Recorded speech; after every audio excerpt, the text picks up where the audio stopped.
The South African President, Cyril Ramaphosa, has announced details of a new unity government to include representatives from outside the African National Congress. It follows weeks of deadlock that delayed the formation of a historic governing coalition.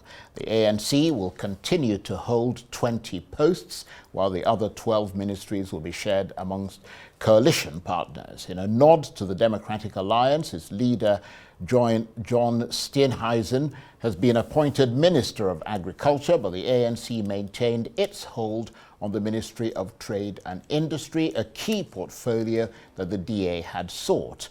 The new unity government comes just over a month after elections stripped the ANC of its majority. People of South Africa voted in a watershed election. In casting their votes, our people made it clear that they expect political parties to work together to deliver on a mandate of transformation, growth, and renewal. And to give effect to this mandate, it was agreed that a government of national unity, which brings together parties from across the political spectrum, should be. The establishment of the government of national unity in its current form is unprecedented in the history of our democracy. We have had to consider how to form a new government in a manner that advances the national interest, that also gives due consideration to the outcome of the election, and that makes use of the respective capabilities within each of the parties represented. It is important that we deploy into positions of responsibility people who are committed, capable, and hardworking, and who also have integrity. We've had to ensure that all the parties are able to participate meaningfully in the national executive, as well as in various parliamentary positions, and that they should represent the diversity of the people of South Africa properly. Leaders of political parties, as ministers and deputy ministers, as public representatives, we understand and accept the responsibility that we bear. We have all been called upon to serve the people of this country, and we will do so to the utmost of our ability. President Cyril Ramaphosa. Well, for more on this, I'm joined now in the studio by Austin Aigbe, who is a member of the West Africa Democracy Solidarity Network, which has been monitoring developments in South Africa. Thank you very much indeed for coming in. Thank you very much. So the country finally has a new cabinet, which must be a sigh of relief. Yes, because anyway, politically, they have to find the meeting point, and now they've resolved. But what is important for me is that the cabinet is a disaster waiting to just happen. Well, let me pick you up on that, because I'm very curious to know what are the details of the new government and who's getting what. So, 20 ministerial positions to ANC, meaning they have got, of 32 member parliament, executive committee, they've got the highest trunk. Even though ANC scored about 40% of the total vote, it has allocated to itself about 70% of the positions. Whereas DA, who scored 21% above the 21%, is getting about 18% of the total position. Again, we know that MK party and the Julius Malema party are not literally in the game, but the other parties like the IFP and all of that got one of the party got two. I think the other party got one.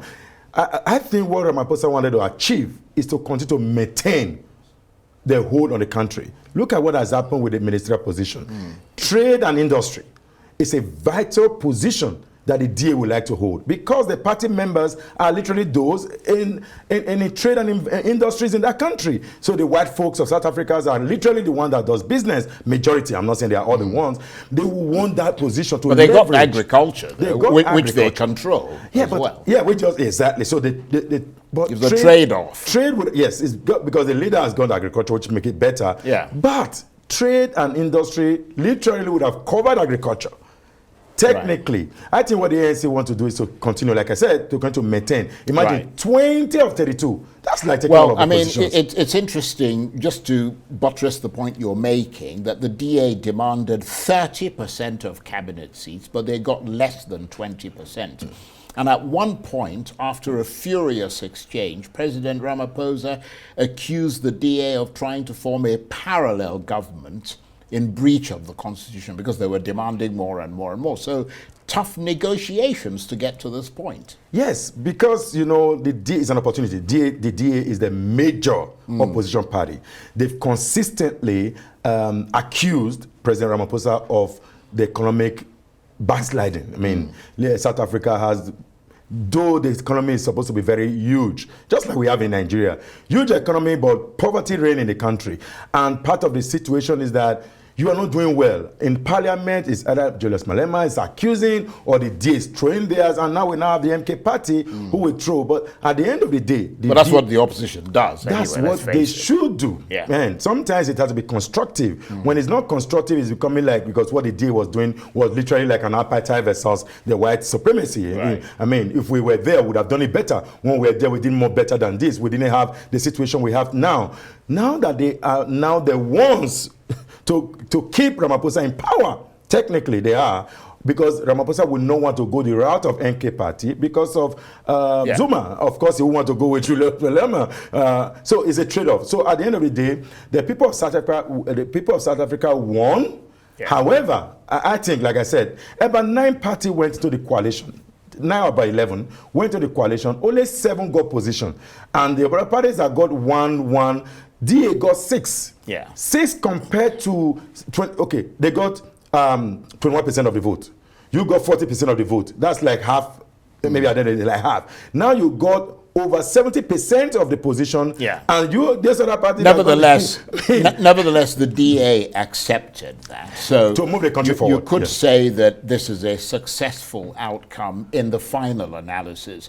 And in that regard, would you say that Mr. Ramaphosa has lived up to his reputation as a skilled negotiator, and that in a sense the DA rolled the dice and lost? Yes, I think that's why I said at the beginning that Ramaphosa was very technical. He wanted to hold to the strong positions. Imagine returning as vice president and ensuring that 20%, 20 ministerial positions, there's going to be a decision, a national decision. The DA voice will not be heard. At the end of the day, it is, you can, the minority can have their say, the majority actually will see their way. That's a good point you make, because Mr. Ramaphosa purposely further diluted the DA's influence in the new cabinet by giving I think about 6 posts to 6 smaller parties such as the Pan-Africanist Congress, or PAC, and the Afrikaner, which is a white party, Nationalist Freedom Front. And I understand that that makes it the most ideologically diverse government in South Africa's history. Arguably, yes.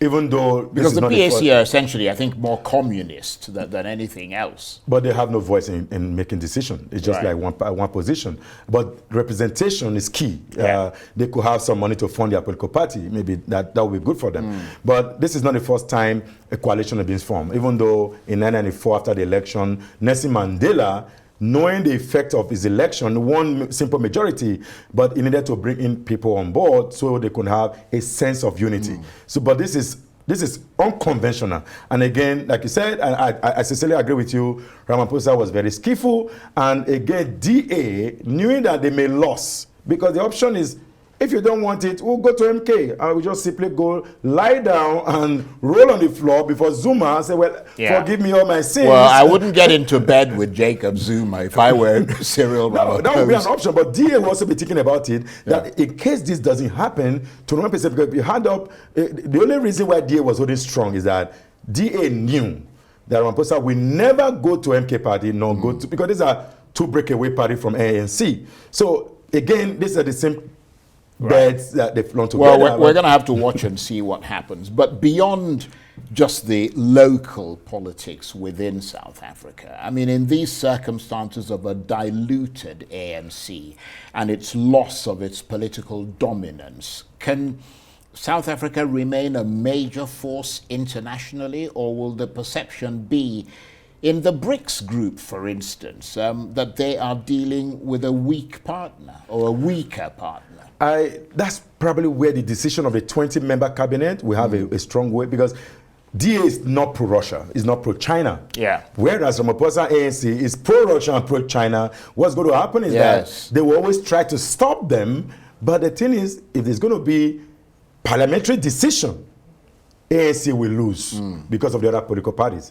But again... But of course, if the DA gets so angry and, walk out of the coalition, exactly, they're going to be in trouble because the government could collapse. That's exactly why I used the word at the beginning, that it's a disaster waiting to happen. Yeah. So ANC will consistently manage DA, consistently, until such a time that maybe they're able to sign up a deal with the other two political parties, or win a majority again in an election, in a future election. In future, but Ramaphosa will have to survive this term and ensure that whatever is doing with Russia now, whatever is doing with China now, whatever is happening in BRIC country, it needs to maintain stronghold and truly be the leader of Africa continent. Austin, thanks very much for your insights. Always appreciated. Austin Aigbe is a member of the West Africa Democracy Solidarity Network, and they've been monitoring developments in South Africa.